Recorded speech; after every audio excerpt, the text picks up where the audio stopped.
عبادہ بن صامت رضی اللہ عنہ نے بیان کیا کہ میں نے رسول اللہ صلی اللہ علیہ وسلم سے ایک جماعت کے ساتھ بیعت کی تھی۔ حضرت صلی اللہ علیہ وسلم نے اس پر فرمایا کہ میں تم سے عہد لیتا ہوں کہ تم اللہ کا کسی کو شریک نہیں ٹھہراؤ گے، تم چوری نہیں کرو گے اور نہ زنا کرو گے، اپنی اولاد کی جان نہیں لوگے، اپنے دل سے گھڑ کر کسی پر تہمت نہیں لگاؤ گے، اور نیک کاموں میں میری نافرمانی نہ کرو گے۔ پس تم میں سے جو کوئی وعدہ پورا کرے گا اس کا ثواب اللہ کے اوپر لازم ہے، اور جو کوئی ان میں سے کچھ غلطی کر گزرے گا اور دنیا میں ہی اسے اس کی سزا مل جائے گی تو یہ اس کا کفارہ ہوگی اور اسے پاک کرنے والی ہوگی، اور جس کی غلطی کو اللہ چھپا لے گا تو اس کا معاملہ اللہ کے ساتھ ہے، چاہے تو اسے عذاب دے اور چاہے تو اس کی مغفرت کر دے۔ ابو عبداللہ امام بخاری رحمہ اللہ نے کہا کہ ہاتھ کٹنے کے بعد اگر چور نے توبہ کر لی تو اس کی گواہی قبول ہوگی۔ یہی حال ہر اس شخص کا ہے جس پر حد جاری کی گئی ہو کہ اگر وہ توبہ کر لے گا تو اس کی گواہی قبول کی جائے گی۔ صحیح بخاری حدیث نمبر 6801۔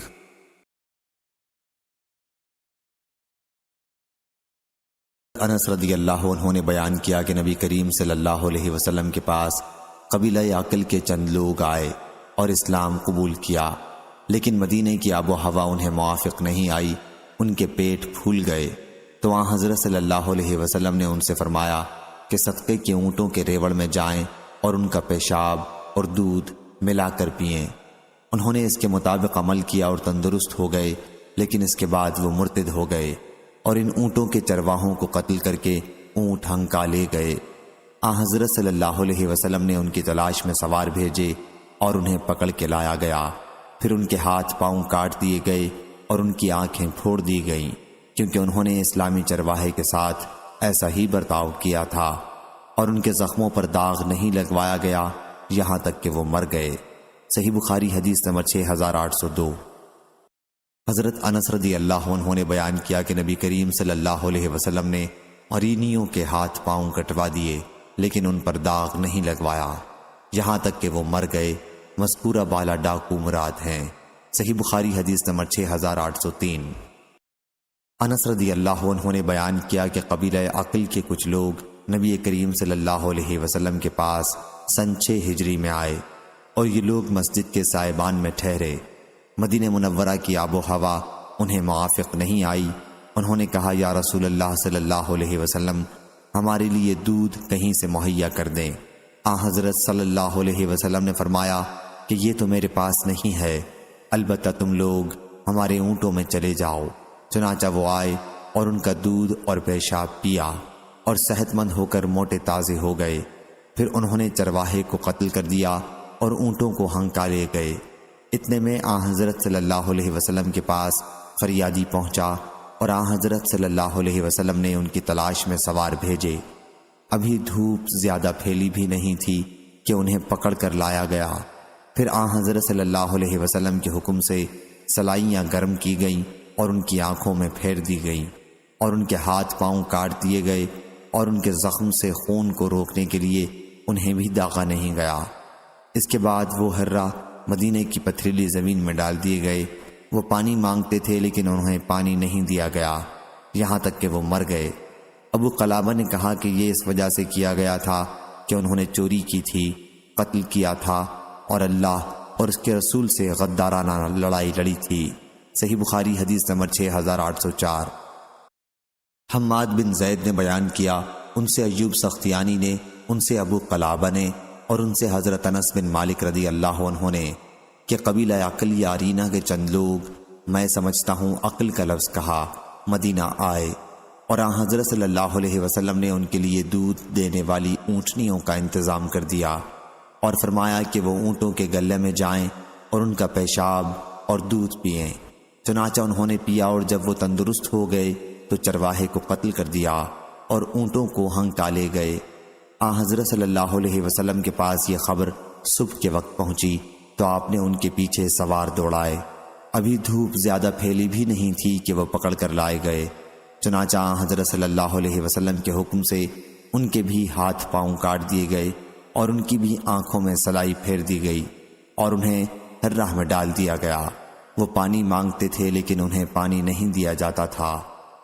ابو قلابہ نے کہا کہ وہ لوگ تھے جنہوں نے چوری کی تھی، قتل کیا تھا، ایمان کے بعد کفر اختیار کیا تھا اور اللہ اور اس کے رسول سے غدارانہ لڑائی لڑی تھی۔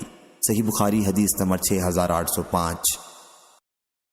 حضرت ابو ہریرہ رضی اللہ عنہ نے بیان کیا کہ نبی کریم صلی اللہ علیہ وسلم نے فرمایا، 7 آدمی ایسے ہیں جنہیں اللہ تعالیٰ قیامت کے دن اپنے عرش کے نیچے سایہ دے گا، جبکہ اس کے عرش کے سائے کے سوا اور کوئی سایہ نہیں ہوگا۔ عادل، حاکم، نوجوان جس نے اللہ کی عبادت میں جوانی پائی، ایسا شخص جس نے اللہ کو تنہائی میں یاد کیا اور اس کی آنکھوں سے آنسو نکل پڑے، وہ شخص جس کا دل مسجد میں لگا رہتا ہے، وہ 2 آدمی جو اللہ کے لیے محبت کرتے ہیں، وہ شخص جسے کسی بلند مرتبہ اور خوبصورت عورت نے اپنی طرف بلایا اور اس نے جواب دیا کہ میں اللہ سے ڈرتا ہوں، اور وہ شخص جس نے اتنا پوشیدہ صدقہ کیا کہ اس کے بائیں ہاتھ کو بھی پتہ نہ چل سکا کہ دائیں نے کتنا اور کیا صدقہ کیا ہے۔ صحیح بخاری حدیث نمبر 6806۔ ابو حازم سلمہ بن دینار نے بیان کیا، ان سے سہل بن سعد سعدی رضی اللہ عنہ نے کہ نبی کریم صلی اللہ علیہ وسلم نے فرمایا، جس نے مجھے اپنے دونوں پاؤں کے درمیان یعنی شرمگاہ کی اور اپنے دونوں جبڑوں کے درمیان یعنی زبان کی ضمانت دے دی تو میں اسے جنت میں جانے کا بھروسہ دلاتا ہوں۔ صحیح بخاری حدیث نمبر 6807۔ حضرت انس رضی اللہ عنہ نے خبر دی کہ میں تم سے ایک ایسی حدیث بیان کروں گا کہ میرے بعد کوئی اسے نہیں بیان کرے گا۔ میں نے یہ حدیث نبی کریم صلی اللہ علیہ وسلم سے سنی ہے۔ میں نے حضرت صلی اللہ علیہ وسلم کو یہ کہتے سنا کہ قیامت اس وقت تک قائم نہیں ہوگی، یا یوں فرمایا کہ قیامت کی نشانیوں میں سے یہ ہے کہ علم دین دنیا سے اٹھ جائے گا اور جہالت پھیل جائے گی، شراب بکثرت پی جانے لگے گی اور زنا پھیل جائے گا، مرد کم ہو جائیں گے اور عورتوں کی کثرت ہوگی، حالت یہاں تک پہنچ جائے گی کہ 50 عورتوں پر ایک ہی خبر لینے والا مرد رہ جائے گا۔ صحیح بخاری حدیث نمبر 6808۔ ابن عباس رضی اللہ عنہ نے بیان کیا کہ رسول اللہ صلی اللہ علیہ وسلم نے فرمایا، بندہ جب زنا کرتا ہے تو وہ مومن نہیں رہتا، بندہ جب چوری کرتا ہے تو وہ مومن نہیں رہتا، اور بندہ جب شراب پیتا ہے تو وہ مومن نہیں رہتا، اور جب وہ قتل ناحق کرتا ہے تو وہ مومن نہیں رہتا۔ اکرمہ رضی اللہ عنہ نے کہا کہ میں نے حضرت ابن عباس رضی اللہ عنہ سے پوچھا کہ ایمان اس سے کس طرح نکال لیا جاتا ہے؟ آپ رضی اللہ عنہ نے فرمایا کہ وہ اس طرح اور اس وقت آپ نے اپنی انگلیوں کو دوسرے ہاتھ کی انگلیوں میں ڈال کر پھر الگ کر لیا، پھر اگر وہ توبہ کر لیتا ہے تو ایمان اس کے پاس لوٹ آتا ہے، اس طرح اور آپ نے اپنی انگلیوں کو دوسرے ہاتھ کی انگلیوں میں ڈالا۔ صحیح بخاری حدیث نمبر 6809۔ حضرت ابو ہریرہ رضی اللہ عنہ نے بیان کیا کہ نبی کریم صلی اللہ علیہ وسلم نے فرمایا کہ زنا کرنے والا جب زنا کرتا ہے تو وہ مومن نہیں رہتا، چور جب چوری کرتا ہے تو وہ مومن نہیں رہتا، شرابی جب شراب پیتا ہے تو وہ مومن نہیں رہتا، پھر ان سب آدمیوں کے لیے توبہ کا دروازہ بہرحال کھلا ہوا ہے۔ صحیح بخاری حدیث نمبر 6810۔ حضرت عبداللہ بن مسعود رضی اللہ عنہ نے بیان کیا کہ میں نے پوچھا، یا رسول اللہ صلی اللہ علیہ وسلم، کون سا گناہ سب سے بڑا ہے؟ فرمایا یہ کہ تم اللہ کا کسی کو شریک بناؤ حالانکہ اسی نے تمہیں پیدا کیا ہے۔ میں نے پوچھا اس کے بعد؟ فرمایا یہ کہ تم اپنی اولاد کو اس خطرے سے مار ڈالو کہ وہ تمہارے کھانے میں تمہارے ساتھ شریک ہوگی۔ میں نے پوچھا اس کے بعد؟ فرمایا یہ کہ تم اپنے پڑوسی کی بیوی سے زنا کرو۔ یحییٰ نے بیان کیا، ان سے ابو سفیان نے بیان کیا، ان سے واصل نے بیان کیا، ان سے ابو وائل نے، اور ان سے حضرت عبداللہ بن مسعود رضی اللہ عنہ نے کہ میں نے عرض کیا، یا رسول اللہ صلی اللہ علیہ وسلم، پھر اسی حدیث کی طرح بیان کیا۔ عمروں نے کہا کہ پھر میں نے اس حدیث کا ذکر عبد الرحمن بن مہدی سے کیا، اور انہوں نے ہم سے یہ حدیث سفیان ثوری سے بیان کی، ان سے عامش، منصور اور واصل نے، ان سے ابو وائل نے، اور ان سے ابو میسرہ نے۔ عبد الرحمن بن مہدی نے کہا کہ تم اس سند کو جانے بھی دو۔ صحیح بخاری حدیث نمبر 6811۔ حضرت عبداللہ بن مسعود رضی اللہ عنہ نے بیان کیا کہ میں نے پوچھا، یا رسول اللہ صلی اللہ علیہ وسلم، کون سا گناہ سب سے بڑا ہے؟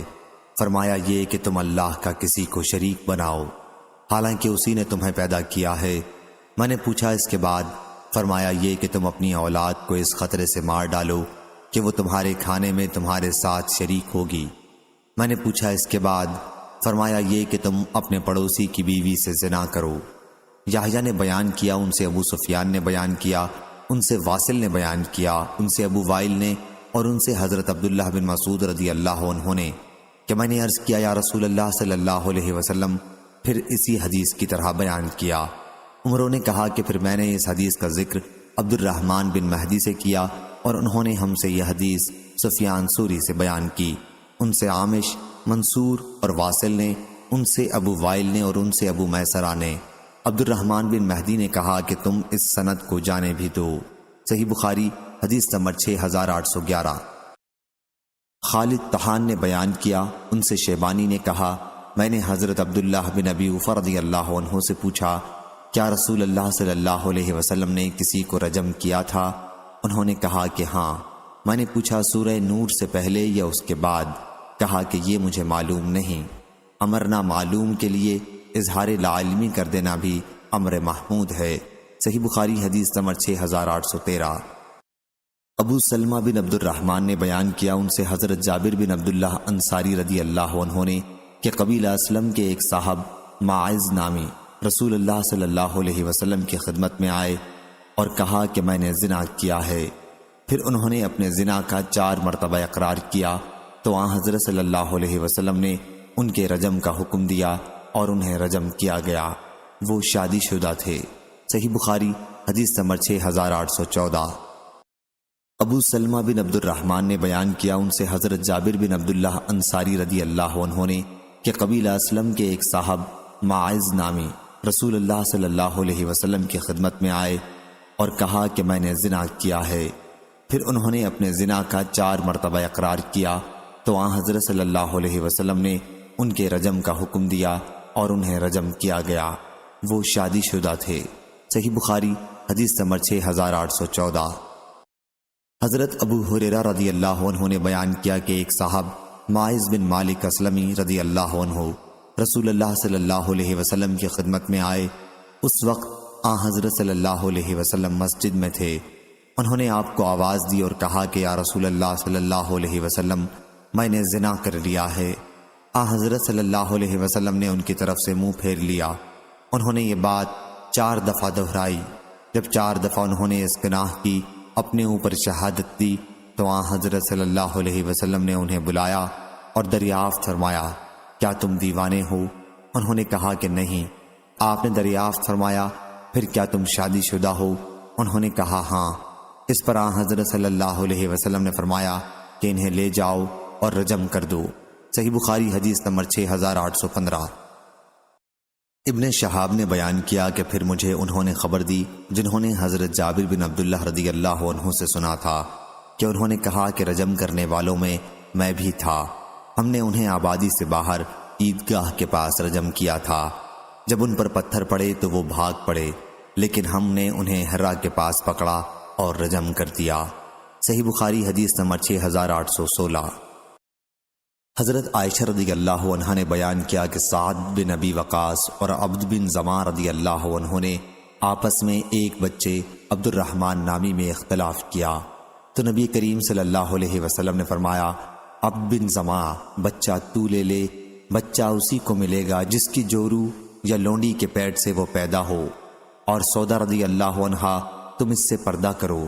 حضرت امام بخاری رحمہ اللہ نے کہا کہ قتیبہ نے لیث سے زیادتی کے ساتھ بیان کیا کہ زانی کے حصے میں پتھر کی سزا ہے۔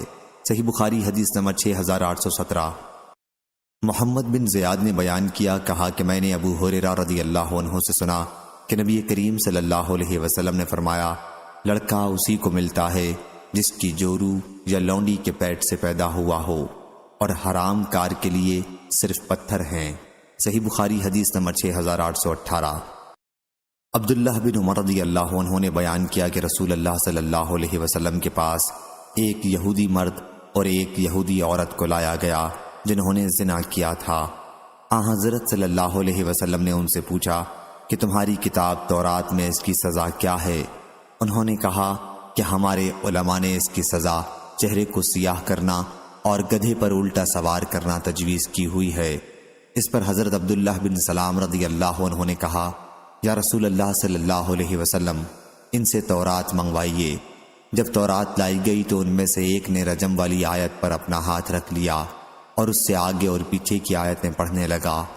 حضرت عبداللہ بن سلام رضی اللہ عنہ نے اس سے کہا کہ اپنا ہاتھ ہٹاؤ، اور جب اس نے اپنا ہاتھ ہٹایا تو آیت رجم اس کے ہاتھ کے نیچے تھی۔ حضرت صلی اللہ علیہ وسلم نے ان دونوں کے متعلق حکم دیا اور انہیں رجم کر دیا گیا۔ حضرت ابن عمر رضی اللہ عنہ نے بیان کیا کہ انہیں بلات مسجد نبوی کے قریب ایک جگہ میں رجم کیا گیا۔ میں نے دیکھا کہ یہودی عورت کو یہودی مرد بچانے کے لیے اس پر جھک جھک پڑتا تھا۔ صحیح بخاری حدیث نمبر 6819۔ معمر نے خبر دی، انہیں ظاہری نے، انہیں ابو سلمہ بن عبد الرحمن نے اور انہیں حضرت جابر بن عبداللہ رضی اللہ عنہ نے کہ قبیلہ اسلم کے ایک صاحب ماعز بن مالک رضی اللہ عنہ نبی کریم صلی اللہ علیہ وسلم کے پاس آئے اور زنا کا اقرار کیا، لیکن حضرت صلی اللہ علیہ وسلم نے ان کی طرف سے اپنا منہ پھیر لیا۔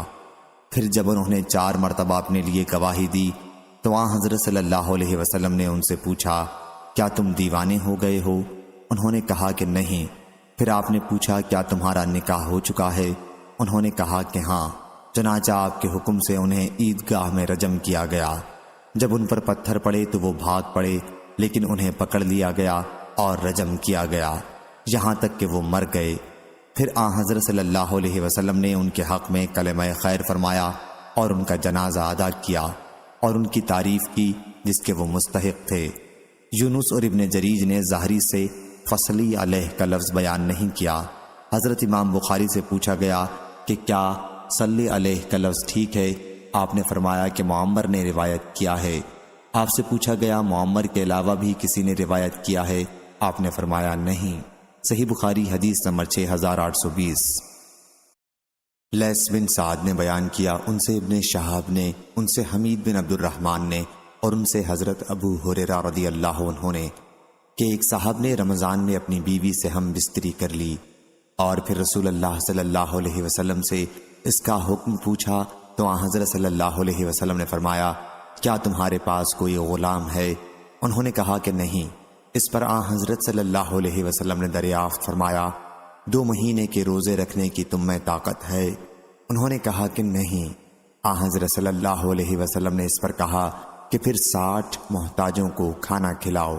صحیح بخاری حدیث نمبر 6821۔ لیث نے بیان کیا، ان سے عمرو بن حارث نے، ان سے عبد الرحمن بن قاسم نے، ان سے محمد بن جعفر بن زبیر نے، ان سے عباد بن عبداللہ بن زبیر نے اور ان سے حضرت عائشہ رضی اللہ عنہا نے کہ ایک صاحب نبی کریم صلی اللہ علیہ وسلم کے پاس مسجد میں آئے اور عرض کیا، میں تو دوزخ کا مستحق ہو گیا۔ حضرت صلی اللہ علیہ وسلم نے پوچھا، کیا بات ہوئی؟ کہا کہ میں نے اپنی بیوی سے رمضان میں جمع کر لیا ہے۔ حضرت صلی اللہ علیہ وسلم نے ان سے کہا کہ پھر صدقہ کر۔ انہوں نے کہا کہ میرے پاس کچھ بھی نہیں۔ پھر وہ بیٹھ گیا اور اس کے بعد ایک صاحب گدھا ہانکتے لائے جس پر کھانے کی چیز رکھی تھی۔ عبد الرحمن نے بیان کیا کہ مجھے معلوم نہیں کہ وہ کیا چیز تھی۔ دوسری روایت میں یوں ہے کہ کھجور لدی ہوئی تھی۔ اسے حضرت صلی اللہ علیہ وسلم کے پاس لایا جا رہا تھا۔ حضرت صلی اللہ علیہ وسلم نے پوچھا کہ آگ میں جلنے والے صاحب کہاں ہیں؟ وہ صاحب بولے کہ میں حاضر ہوں۔ حضرت صلی اللہ علیہ وسلم نے فرمایا کہ اسے لے اور صدقہ کر دے۔ انہوں نے پوچھا کیا اپنے سے زیادہ محتاج کو دوں؟ حضرت صلی اللہ علیہ وسلم نے فرمایا کہ پھر تم ہی کھا لو۔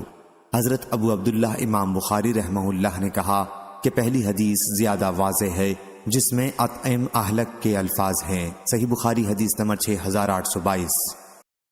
حضرت انس بن مالک رضی اللہ عنہ نے بیان کیا کہ میں نبی کریم صلی اللہ علیہ وسلم کے پاس تھا کہ ایک صاحب کعب بن عمرو رضی اللہ عنہ آئے اور کہا، یا رسول اللہ صلی اللہ علیہ وسلم، مجھ پر حد واجب ہو گئی ہے، آپ مجھ پر حد جاری کیجئے۔ بیان کیا حضرت صلی اللہ علیہ وسلم نے اس سے کچھ نہیں پوچھا۔ بیان کیا کہ پھر نماز کا وقت ہو گیا اور ان صاحب نے بھی حضرت صلی اللہ علیہ وسلم کے ساتھ نماز پڑھی۔ جب آن حضرت صلی اللہ علیہ وسلم نماز پڑھ چکے تو وہ پھر آن حضرت صلی اللہ علیہ وسلم کے پاس آ کر کھڑے ہو گئے۔ کہا، یا رسول اللہ، مجھ پر حد واجب ہو گئی ہے، آپ کتاب اللہ کے حکم کے مطابق مجھ پر حد جاری کیجئے۔ آن حضرت صلی اللہ علیہ وسلم نے اس پر فرمایا، کیا تم نے ابھی ہمارے ساتھ نماز نہیں پڑھی ہے؟ انہوں نے کہا کہ ہاں۔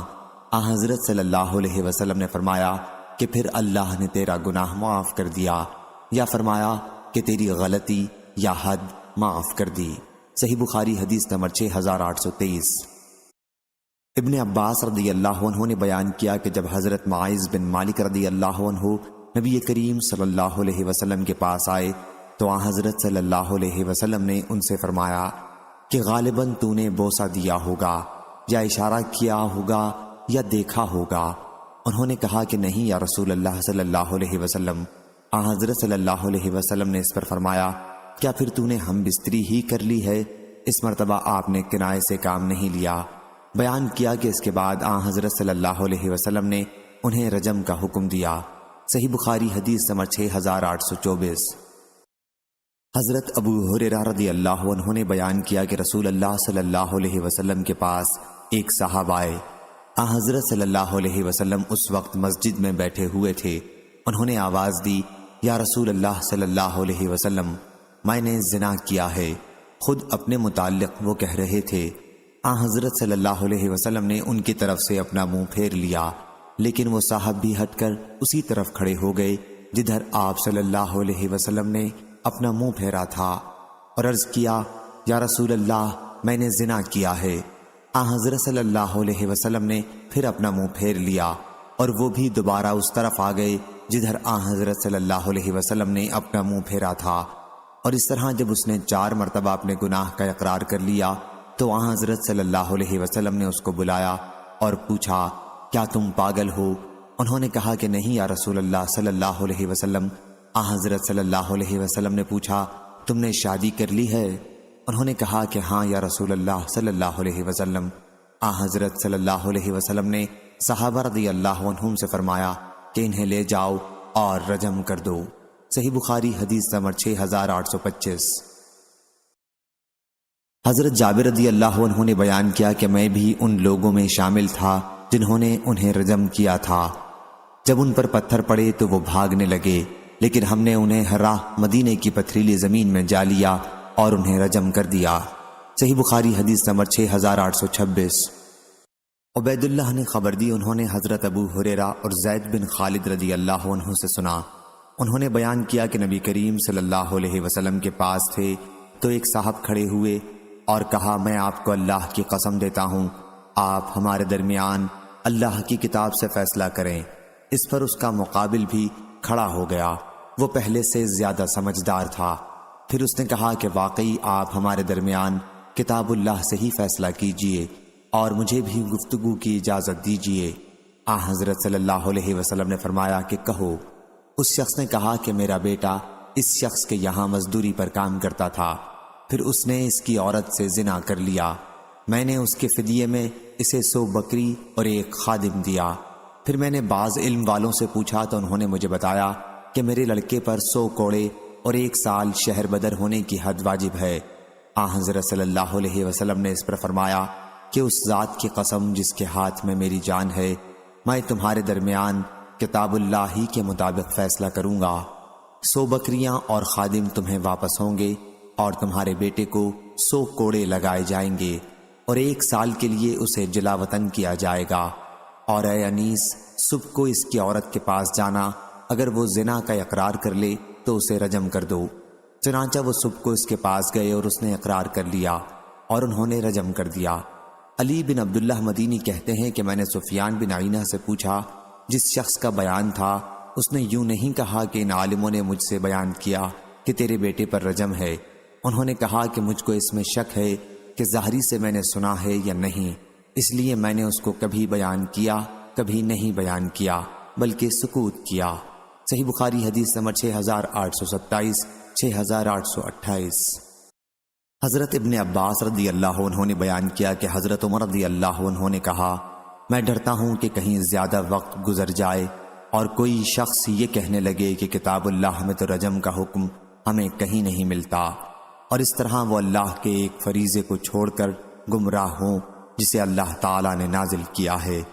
آگاہ ہو جاؤ کہ رجم کا حکم اس شخص کے لیے فرض ہے جس نے شادی شدہ ہونے کے باوجود زنا کیا ہو، بشرطے کہ صحیح شرعی گواہیوں سے ثابت ہو جائے، یا حمل ہو یا کوئی خود اقرار کرے۔ سفیان نے بیان کیا کہ میں نے اسی طرح یاد کیا تھا، آگاہ ہو جاؤ کہ رسول اللہ صلی اللہ علیہ وسلم نے رجم کیا تھا اور آپ کے بعد ہم نے رجم کیا تھا۔ صحیح بخاری حدیث نمبر 6829۔ ابن عباس رضی اللہ عنہ نے بیان کیا کہ میں کئی مہاجرین کو قرآن مجید پڑھایا کرتا تھا۔ حضرت عبد الرحمن بن عوف رضی اللہ عنہ بھی ان میں سے ایک تھے۔ ابھی میں مینا میں ان کے مکان پر تھا اور وہ حضرت عمر رضی اللہ عنہ کے آخری حج میں سن 23 ہجری ان کے ساتھ تھے کہ وہ میرے پاس لوٹ کر آئے اور کہا کہ کاش تم اس شخص کو دیکھتے، آج امیر المومنین رضی اللہ عنہ کے پاس آیا تھا۔ اس نے کہا کہ اے امیر المومنین رضی اللہ عنہ، کیا آپ فلاں صاحب سے یہ پوچھ تاچھ کریں گے جو یہ کہتے ہیں کہ اگر عمر رضی اللہ عنہ کا انتقال ہو گیا تو میں فلاں صاحب طلحہ بن عبید اللہ رضی اللہ عنہ سے بیعت کروں گا، کیونکہ واللہ حضرت ابو بکر رضی اللہ عنہ کی بغیر سوچے سمجھے بیعت تو اچانک ہو گئی اور پھر وہ مکمل ہو گئی تھی۔ اس پر حضرت عمر رضی اللہ عنہ بہت غصہ ہوئے اور کہا کہ میں انشاءاللہ شام کے وقت لوگوں سے خطاب کروں گا اور انہیں ان لوگوں سے ڈراؤں گا جو زبردستی سے دخل در معقولات کرنا چاہتے ہیں۔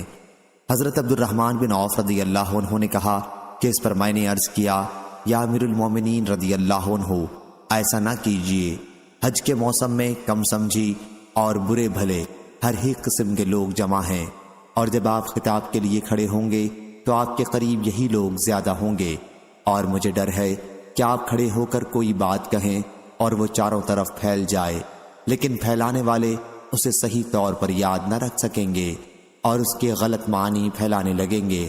اس لیے مدینہ منورہ پہنچنے تک کا اور انتظار کر لیجئے، کیونکہ وہ ہجرت اور سنت کا مقام ہے، وہاں آپ کو خالص دینی سمجھ بوجھ رکھنے والے اور شریف لوگ ملیں گے، وہاں آپ جو کچھ کہنا چاہتے ہیں اعتماد کے ساتھ ہی فرما سکیں گے، اور علم والے آپ کی باتوں کو یاد بھی رکھیں گے اور جو صحیح مطلب ہے وہی بیان کریں گے۔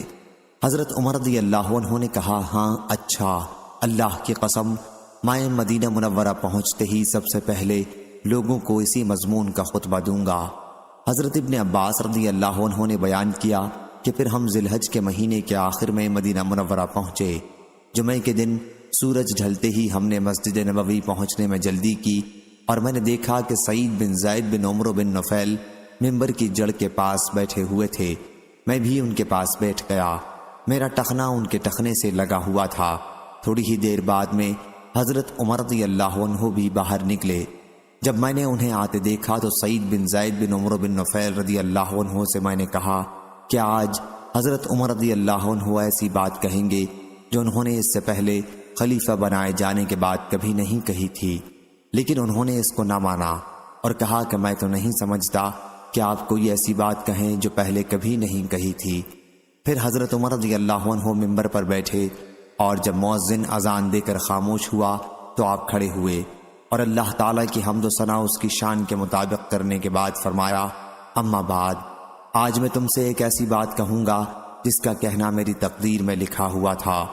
مجھ کو نہیں معلوم کہ شاید میری یہ گفتگو موت کے قریب کی آخری گفتگو ہو، بس جو کوئی اسے سمجھے اور محفوظ رکھے اسے چاہیے کہ اس بات کو اس جگہ تک پہنچا دے جہاں تک اس کی سواری اسے لے جا سکتی ہے، اور جسے خوف ہو کہ اس نے بات نہیں سمجھی ہے تو اس کے لیے جائز نہیں کہ میری طرف غلط بات منسوب کرے۔ بلا شبہ اللہ تعالیٰ نے محمد صلی اللہ علیہ وسلم کو حق کے ساتھ مبعوث کیا اور آپ پر کتاب نازل کی۔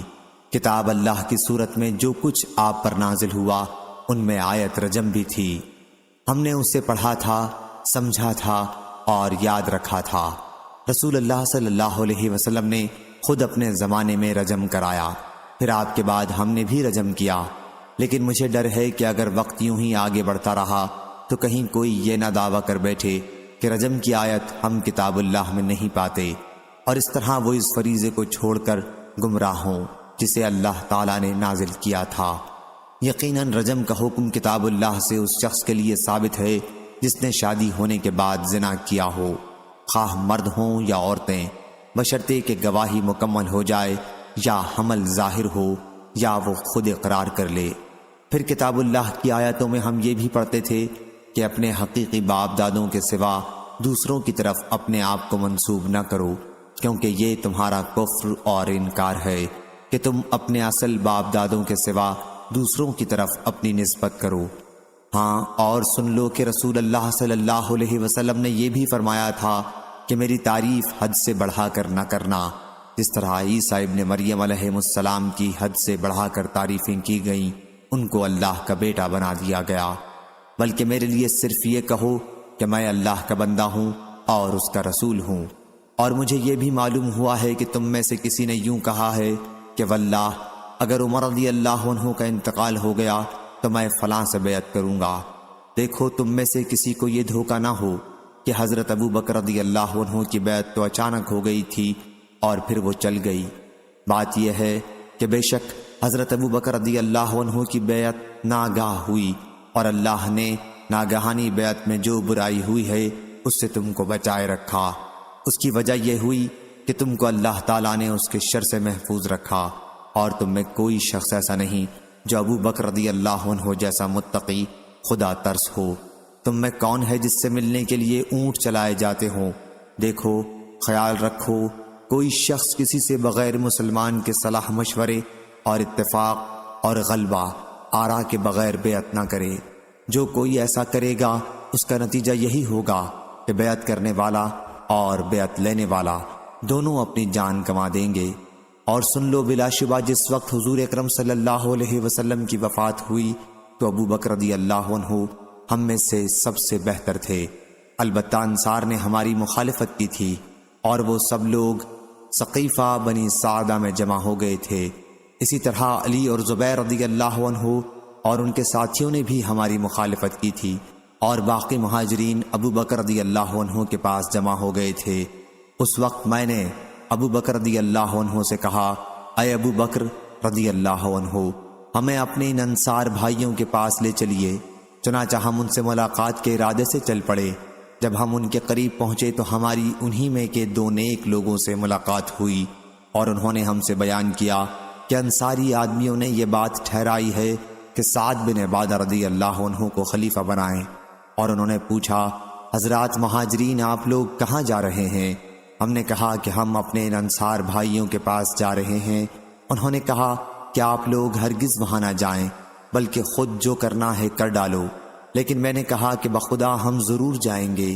چنانچہ ہم آگے بڑھے اور انصار کے پاس ثقیفہ بنی سعدہ میں پہنچے۔ مجلس میں ایک صاحب سردار خزرج چادر اپنے سارے جسم پر لپیٹے درمیان میں بیٹھے تھے۔ میں نے پوچھا کہ یہ کون صاحب ہیں؟ تو لوگوں نے بتایا کہ سعد بن عبادہ رضی اللہ عنہ ہیں۔ میں نے پوچھا کہ انہیں کیا ہو گیا ہے؟ لوگوں نے بتایا کہ بخار آ رہا ہے۔ پھر ہمارے تھوڑی دیر تک بیٹھنے کے بعد ان کے خطیب نے کلمہ شہادت پڑھا اور اللہ تعالیٰ کی اس کی شان کے مطابق تعریف کی۔ پھر کہا، اما بعد، ہم اللہ کے دین کے مددگار انصار اور اسلام کے لشکر ہیں، اور تم اے گروہ مہاجرین کم تعداد میں ہو۔ تمہاری یہ تھوڑی سی تعداد اپنی قوم قریش سے نکال کر ہم لوگوں میں آ رہے ہو۔ تم لوگ یہ چاہتے ہو کہ ہماری بے خنی کرو اور ہم کو خلافت سے محروم کر کے آپ خلیفہ بن بیٹھو۔ یہ کبھی نہیں ہو سکتا۔ جب وہ خطبہ پورا کر چکے تو میں نے بولنا چاہا۔ میں نے ایک عمدہ تقریر اپنے ذہن میں ترتیب دے رکھی تھی۔ میری بڑی خواہش تھی کہ حضرت ابو بکر رضی اللہ عنہ کی بات کرنے سے پہلے ہی میں اس کو شروع کر دوں، اور انصار کی تقریر سے جو ابو بکر رضی اللہ عنہ کو غصہ پیدا ہوا ہے اس کو دور کر دوں۔ جب میں نے بات کرنی چاہی تو ابو بکر رضی اللہ عنہ نے کہا، ذرا ٹھہرو، میں نے ان کو ناراض کرنا برا جانا۔ آخر انہوں نے ہی تقریر شروع کی، اور خدا کی قسم وہ مجھ سے زیادہ عقل مند اور مجھ سے زیادہ سنجیدہ اور متین تھے۔ میں نے جو تقریر اپنے دل میں سوچ لی تھی اس میں سے انہوں نے کوئی بات نہیں چھوڑی، فی البدیہہ وہی کہی، بلکہ اس سے بھی بہتر۔ پھر وہ خاموش ہو گئے۔ ابو بکر رضی اللہ عنہ کی تقریر کا خلاصہ یہ تھا کہ کہ انصاری بھائیو، تم نے جو اپنی فضیلت اور بزرگی بیان کی ہے وہ سب درست ہے، اور تم بے شک اس کے سزاوار ہو، مگر خلافت قریش کے سوا اور کسی خاندان والوں کے لیے نہیں ہو سکتی، کیونکہ قریش ازرو نسب اور ازرو خاندان تمام عرب کی قوموں میں بڑھ چڑھ کر ہیں۔ اب تم لوگ ایسا کرو کہ ان دو آدمیوں میں سے کسی سے بیعت کر لو۔ ابو بکر رضی اللہ عنہ نے میرا اور ابو عبیدہ بن جراح رضی اللہ عنہ کا ہاتھ تھاما، وہ ہمارے بیچ میں بیٹھے ہوئے تھے۔ ان کی ساری گفتگو میں صرف یہی ایک بات مجھ سے میرے سوا ہوئی، واللہ میں آگے کر دیا جاتا اور بے گناہ میری گردن مار دی جاتی تو یہ مجھے اس سے زیادہ پسند تھا کہ مجھے ایک ایسی قوم کا امیر بنایا جاتا جس میں ابو بکر رضی اللہ عنہ خود موجود ہوں۔ میرا اب تک یہی خیال ہے، یہ اور بات ہے کہ وقت پر نفس مجھ کو بہکا دے اور میں کوئی دوسرا خیال کروں جو اب نہیں کرنا۔ پھر انصار میں سے ایک کہنے والا حباب بن منظر یوں کہنے لگا، سنو سنو، میں ایک لکڑی ہوں کہ جس سے اونٹ اپنا بدن رگڑ کر کھجلی کی تکلیف رفع کرتے ہیں، اور میں وہ باڑ ہوں جو درختوں کے ارد گرد حفاظت کے لیے لگائی جاتی ہے۔ میں ایک عمدہ تدبیر بتاتا ہوں، ایسا کرو دو خلیفہ رہیں، دونوں مل کر کام کریں، ایک ہماری قوم کا اور ایک قریش والوں کا۔ مہاجرین قوم کا اب خوب شور و غل ہونے لگا، کوئی کچھ کہتا کوئی کچھ کہتا۔ میں ڈر گیا کہ کہیں مسلمانوں میں پھوٹ نہ پڑ جائے۔ آخر میں کہہ اٹھا، ابو بکر رضی اللہ عنہ اپنا ہاتھ بڑھاؤ۔ انہوں نے ہاتھ بڑھایا، میں نے ان سے بیعت کی، اور مہاجرین جتنے وہاں موجود تھے انہوں نے بھی بیعت کر لی، پھر انصاریوں نے بھی بیعت کر لی۔ چلو جھگڑا تمام ہوا، جو منظور الہی تھا وہی ظاہر ہوا۔ اس کے بعد ہم حضرت سعد بن عبادہ رضی اللہ عنہ کی طرف بڑھے، انہوں نے بیعت نہیں کی۔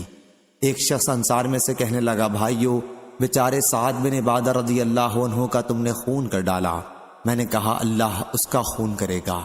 حضرت عمر رضی اللہ عنہ نے اس خطبے میں یہ بھی فرمایا، اس وقت ہم کو حضرت ابو بکر رضی اللہ عنہ کی خلافت سے زیادہ کوئی چیز ضروری معلوم نہیں ہوتی، کیونکہ ہم کو ڈر پیدا ہوا کہیں ایسا نہ ہو ہم لوگوں سے جدا رہیں اور ابھی انہوں نے کسی سے بیعت نہ کی ہو، وہ کسی اور شخص سے بیعت کر بیٹھے، تب دو صورتوں سے خالی نہیں ہوتا، یا تو ہم بھی جبرن اور قہرن اسی سے بیعت کر لیتے یا لوگوں کی مخالفت کرتے، تو آپس میں فساد پیدا ہوتا، پھوٹ پڑ جاتی۔ دیکھو پھر یہی کہتا ہوں، جو شخص کسی شخص سے بن سوچے سمجھے بن صلاح و مشورہ بیعت کر لے تو دوسرے لوگ بیعت کرنے والے کی پیروی نہ کریں، نہ اس کی جس سے بیعت کی گئی ہے، کیونکہ وہ دونوں اپنی جان گنوائیں گے۔ صحیح بخاری حدیث نمبر 6830۔ زید بن خالد جہنی نے بیان کیا کہ میں نے نبی کریم صلی اللہ علیہ وسلم سے سنا، حضرت صلی اللہ علیہ وسلم ان لوگوں کے بارے میں حکم دے رہے تھے جو غیر شادی شدہ ہوں اور زنا کیا ہو کہ 100 کوڑے مارے جائیں اور سال بھر کے لیے جلا وطن کر دیا جائے۔ صحیح بخاری حدیث نمبر 6831۔ عروہ بن زبیر نے خبر دی کہ حضرت عمر بن خطاب رضی اللہ عنہ نے جلا وطن کیا تھا، پھر یہی طریقہ قائم ہو گیا۔ صحیح بخاری حدیث نمبر 6832۔ حضرت ابو ہریرہ رضی اللہ عنہ نے بیان کیا کہ رسول اللہ صلی اللہ علیہ وسلم نے ایسے شخص کے بارے میں جس نے زنا کیا تھا اور وہ غیر شادی شدہ تھا، حد قائم کرنے کے ساتھ 1 سال تک شہر بدر کرنے کا فیصلہ کیا تھا۔ صحیح بخاری حدیث نمبر 6833۔ ابن عباس رضی اللہ عنہ نے بیان کیا کہ نبی کریم صلی اللہ علیہ وسلم نے ان مردوں پر لعنت کی ہے جو مخنث بنتے ہیں، اور ان عورتوں پر لعنت کی ہے جو مرد بنے، اور آپ نے فرمایا کہ انہیں اپنے گھروں سے نکال دو، اور حضرت صلی اللہ علیہ وسلم نے فلاں کو گھر سے نکالا تھا، اور حضرت عمر رضی اللہ عنہ نے فلاں کو نکالا تھا۔ صحیح بخاری حدیث نمبر 6834۔ ابن ابی ذئب نے بیان کیا، ان سے زہری نے، ان سے عبید اللہ نے، اور ان سے حضرت ابو ہریرہ اور زید بن خالد رضی اللہ عنہ نے کہ ایک دیہاتی نبی کریم صلی اللہ علیہ وسلم کے پاس آیا۔ حضرت صلی اللہ علیہ وسلم بیٹھے ہوئے تھے۔ انہوں نے عرض کیا، یا رسول اللہ صلی اللہ علیہ وسلم، ہمارے درمیان کتاب اللہ کے مطابق فیصلہ کر دیں۔ اس پر دوسرے نے کھڑے ہو کر کہا کہ انہوں نے صحیح کہا یا رسول اللہ صلی اللہ علیہ وسلم، ان کا کتاب اللہ کے مطابق فیصلہ کریں۔ میرا لڑکا ان کے یہاں مزدور تھا، اور پھر اس نے ان کی بیوی کے ساتھ زنا کر لیا۔ لوگوں نے مجھے بتایا کہ میرے لڑکے کو رجم کیا جائے گا، چنانچہ میں نے 100 بکریوں اور 1 کنیز کا فدیہ دیا۔ پھر میں نے اہل علم سے پوچھا تو ان کا خیال ہے کہ میرے لڑکے پر 100 کوڑے اور 1 سال کی جلا وطنی لازمی ہے۔ حضرت صلی اللہ علیہ وسلم نے فرمایا کہ اس ذات کی قسم جس کے ہاتھ میں میری جان ہے، میں تم دونوں کا فیصلہ کتاب اللہ کے مطابق کروں گا۔ بکریاں اور کنیز تمہیں واپس ملیں گی اور تمہارے لڑکے کو 100 کوڑے اور 1 سال کی جلا وطنی کی سزا ملے گی۔ اور انیس، صبح اس عورت کے پاس جاؤ اور اگر وہ اقرار کرے تو اسے رجم کر دو۔ چنانچہ انہوں نے اسے رجم کیا۔ صحیح بخاری حدیث نمبر 6835، 6836۔ امام مالک نے خبر دی، انہیں ابن شہاب نے، انہیں عبید اللہ بن عبداللہ نے، اور انہیں ابو ہریرہ اور زید بن خالد رضی اللہ عنہ نے کہ رسول اللہ صلی اللہ علیہ وسلم سے اس کنیز کے متعلق پوچھا گیا جو غیر شادی شدہ ہو اور زنا کرا لیا، تو حضرت صلی اللہ علیہ وسلم نے فرمایا کہ اگر وہ زنا کرائے تو اسے کوڑے مارو، اگر پھر زنا کرائے تو پھر کوڑے مارو، اگر پھر زنا کرائے تو پھر کوڑے مارو، اور اسے بیچ ڈالو، خواہ 1 رسی ہی قیمت میں ملے۔ ابن شہاب نے بیان کیا کہ مجھے یقین نہیں کہ تیسری مرتبہ کوڑے لگانے کا حکم کے بعد یہ فرمایا یا چوتھی مرتبہ کے بعد۔ صحیح بخاری حدیث نمبر 6837، 6838۔ لیث بن سعد نے بیان کیا، ان سے سعید مقبری نے، ان سے ان کے والد نے، اور ان سے حضرت ابو ہریرہ رضی اللہ عنہ نے، انہوں نے حضرت ابو ہریرہ رضی اللہ عنہ کو یہ کہتے ہوئے سنا کہ نبی کریم صلی اللہ علیہ وسلم نے فرمایا کہ اگر کنیز زنا کرائے اور اس کا زنا کھل جائے تو اسے کوڑے مارنے چاہیے، لیکن لعنت ملامت نہ کرنی چاہیے۔ پھر اگر وہ دوبارہ زنا کرائے تو پھر چاہیے کہ کوڑے ماریں، لیکن ملامت نہ کرے۔ پھر اگر تیسری مرتبہ زنا کرائے تو بیچ دے، خواہ بالوں کی 1 رسی ہی قیمت پر ہو۔ اس روایت کی مطابقت اسماعیل بن امیہ نے سعید سے کی، ان سے حضرت ابو ہریرہ رضی اللہ عنہ نے، اور ان سے نبی کریم صلی اللہ علیہ وسلم نے۔ صحیح بخاری حدیث نمبر 6839۔ شیبانی نے بیان کیا کہ میں نے حضرت عبداللہ بن ابی اوفا رضی اللہ عنہ سے رجم کے بارے میں پوچھا تو انہوں نے بتلایا کہ نبی کریم صلی اللہ علیہ وسلم نے رجم کیا تھا۔ میں نے پوچھا سورہ نور سے پہلے یا اس کے بعد؟ انہوں نے بتلایا کہ مجھے معلوم نہیں۔ اس روایت کے مطابق علی بن مسہر، خالد بن عبداللہ محاربی اور عبیدہ بن حمید نے شیبانی سے کی ہے، اور بعض نے سورہ نور کے بجائے سورہ مائدہ کا ذکر کیا ہے، لیکن پہلی روایت صحیح ہے۔ صحیح بخاری حدیث نمبر 6840۔ امام مالک نے بیان کیا، ان سے نافع نے اور ان سے عبداللہ بن عمر رضی اللہ عنہ نے کہ یہودی رسول اللہ صلی اللہ علیہ وسلم کے پاس آئے اور کہا کہ ان میں سے 1 مرد اور 1 عورت نے زنا کاری کی ہے۔ حضرت صلی اللہ علیہ وسلم نے ان سے پوچھا کہ تورات میں رجم کے متعلق کیا حکم ہے؟ انہوں نے کہا کہ ہم انہیں رسوا کرتے ہیں اور کوڑے لگاتے ہیں۔ حضرت عبداللہ بن سلام رضی اللہ عنہ نے اس پر کہا کہ تم جھوٹے ہو، اس میں رجم کا حکم موجود ہے۔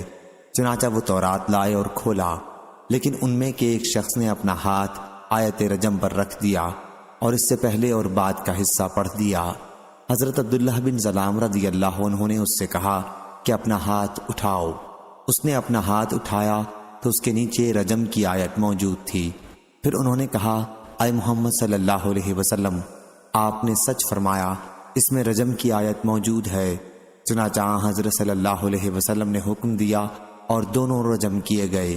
میں نے دیکھا کہ مرد عورت کو پتھروں سے بچانے کی کوشش میں اس پر جھک رہا تھا۔ صحیح بخاری حدیث نمبر 6841۔ ابو ہریرہ اور زید بن خالد رضی اللہ عنہ نے خبر دی کہ 2 آدمی اپنا مقدمہ رسول اللہ صلی اللہ علیہ وسلم کے پاس لائے، اور ان میں سے ایک نے کہا کہ ہمارا فیصلہ کتاب اللہ کے مطابق کر دیجئے، اور دوسرے نے جو زیادہ سمجھدار تھے کہا کہ ہاں یا رسول اللہ صلی اللہ علیہ وسلم، ہمارا کتاب اللہ کے مطابق فیصلہ کر دیجئے اور مجھے عرض کرنے کی اجازت دیجئے۔ حضرت صلی اللہ علیہ وسلم نے فرمایا، کہو۔ انہوں نے کہا کہ میرا بیٹا ان صاحب کے یہاں مزدور تھا۔ مالک نے بیان کیا کہ عصیف مزدور کو کہتے ہیں، اور اس نے اس کی بیوی سے زنا کر دیا۔ لوگوں نے مجھ سے کہا کہ میرے بیٹی کی سزا رجم ہے، چنانچہ میں نے اس کے فدیے میں 100 بکریاں اور 1 لونڈی دے دی۔ پھر جب میں نے علم والوں سے پوچھا تو انہوں نے بتایا کہ میرے لڑکے کی سزا 100 کوڑے اور 1 سال کے لیے ملک بدر کرنا ہے۔ رجم تو صرف اس عورت کو کیا جائے گا اس لیے کہ وہ شادی شدہ ہے۔ رسول اللہ صلی اللہ علیہ وسلم نے فرمایا، اس ذات کی قسم جس کے ہاتھ میں میری جان ہے، میں تمہارا فیصلہ کتاب اللہ کے مطابق کروں گا۔ تمہاری بکریاں اور تمہاری لونڈی تمہیں واپس ہیں۔ پھر ان کے بیٹے کو 100 کوڑے لگوائے اور 1 سال کے لیے شہر بدر کیا، اور انیس اسلمی رضی اللہ عنہ کو حکم فرمایا اس مذکورہ عورت کے پاس جائیں، اگر وہ اقرار کر لے تو اسے رجم کر دیں۔ چنانچہ اس نے اقرار کیا اور وہ رجم کر دی گئی۔ صحیح بخاری حدیث نمبر 6842 6843۔ حضرت عائشہ رضی اللہ عنہا نے بیان کیا کہ ابو بکر رضی اللہ عنہ نے کہا، تمہاری وجہ سے حضرت صلی اللہ علیہ وسلم اور سب لوگوں کو رکنا پڑا، جبکہ یہاں پانی بھی نہیں ہے۔ چنانچہ وہ مجھ پر سخت ناراض ہوئے اور اپنے ہاتھ سے میری کوکھ میں مکہ مارنے لگے، مگر میں نے اپنے جسم میں کسی قسم کی حرکت اس لیے نہیں ہونے دی کہ حضرت صلی اللہ علیہ وسلم آرام فرما رہے تھے۔ پھر اللہ نے تیمم کی آیت نازل کی۔ صحیح بخاری حدیث نمبر 6844۔ حضرت عائشہ رضی اللہ عنہا نے بیان کیا کہ ابو بکر رضی اللہ عنہ آئے اور زور سے میرے ایک سخت گھونسا لگایا اور کہا، تو نے ایک ہار کے لیے سب لوگوں کو روک دیا۔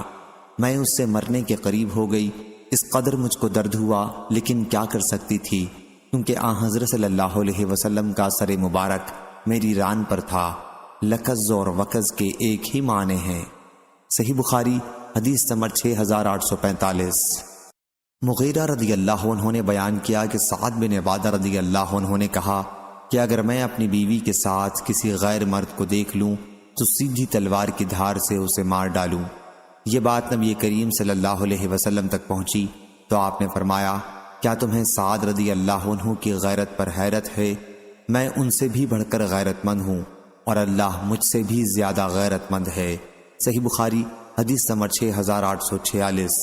حضرت ابو ہریرہ رضی اللہ عنہ نے بیان کیا کہ رسول اللہ صلی اللہ علیہ وسلم کے پاس ایک دیہاتی آیا اور کہا کہ یا رسول اللہ صلی اللہ علیہ وسلم، میری بیوی نے کالا لڑکا جنا ہے۔ حضرت صلی اللہ علیہ وسلم نے پوچھا، تمہارے پاس اونٹ ہیں؟ انہوں نے کہا کہ سرخ۔ حضرت صلی اللہ علیہ وسلم نے پوچھا، ان میں کوئی خاکی رنگ کا بھی ہے؟ انہوں نے کہا کہ ہاں۔ حضرت صلی اللہ علیہ وسلم نے پوچھا، پھر یہ کہاں سے آ گیا؟ انہوں نے کہا، میرا خیال ہے کہ کسی رنگ نے یہ رنگ کھینچ لیا جس کی وجہ سے ایسا اونٹ پیدا ہوا۔ حضرت صلی اللہ علیہ وسلم نے فرمایا، پھر ایسا بھی ممکن ہے کہ تیرے بیٹے کا رنگ بھی کسی رگ نے کھینچ لیا ہو۔ صحیح بخاری حدیث نمبر 6847۔ حضرت ابو بردہ رضی اللہ عنہ نے بیان کیا کہ نبی کریم صلی اللہ علیہ وسلم نے فرمایا، حدود اللہ میں کسی مقررہ حد کے سوا کسی اور سزا میں 10 کوڑے سے زیادہ بطور تعزیر و سزا نہ مارے جائیں۔ صحیح بخاری حدیث نمبر 6848۔ مسلم بن ابی مریم نے بیان کیا، کہا مجھ سے عبد الرحمن بن جابر نے ان صحابی سے بیان کیا جنہوں نے نبی کریم صلی اللہ علیہ وسلم سے سنا تھا کہ حضرت صلی اللہ علیہ وسلم نے فرمایا، اللہ تعالیٰ کی حدود میں سے کسی حد کے سوا مجرم کو 10 کوڑے سے زیادہ کی سزا نہ دی جائے۔ صحیح بخاری حدیث نمبر 6849۔ بکیر نے بیان کیا کہ میں سلیمان بن یسار کے پاس بیٹھا ہوا تھا کہ عبد الرحمن بن جابر آئے اور سلیمان بن یسار سے بیان کیا۔ پھر سلیمان بن یسار ہماری طرف متوجہ ہوئے اور انہوں نے کہا کہ مجھ سے عبد الرحمن بن جابر نے بیان کیا ہے کہ ان سے ان کے والد نے بیان کیا، اور انہوں نے ابو بردہ انصاری رضی اللہ عنہ سے سنا۔ انہوں نے بیان کیا کہ میں نے نبی کریم صلی اللہ علیہ وسلم سے سنا، حضرت صلی اللہ علیہ وسلم نے فرمایا کہ حدود اللہ میں سے کسی حد کے سوا کسی سزا میں 10 کوڑے سے زیادہ کی سزا نہ دو۔ صحیح بخاری حدیث نمبر 6850۔